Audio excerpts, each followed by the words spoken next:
নমস্কার, কেমন আছেন সবাই? রুচি পায়ের লাইফস্টাইল আর একটি ব্লগে আপনাদের অনেক অনেক স্বাগত। ছোটদের ভালোবাসা এবং বড়দের প্রণাম জানিয়ে আমি এখন থেকে আমার ব্লগটা শুরু করছি।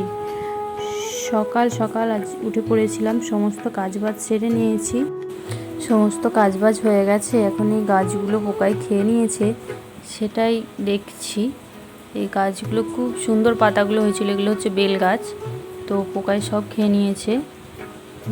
গরমে যত বেল খাওয়া হয়েছে সব দানাগুলো এর মধ্যে ফেলা হয়েছে, তো সব গাছ ফুটে গেছে। তো এইখানে তেঁতুল গাছ আছে, চারিদিকে বনে ভর্তি হয়েছে, আর পুঁই শাক হয়েছে খুব সুন্দর, দেখো ডাবনি হয়েছে। আর ওইখানে বনে ভর্তি হয়ে গেছে, আর পুঁই শাক আছে নিচেটায় দেখালাম। আর এইদিকে এই যে ফুল গাছগুলো লাগানো হয়েছিল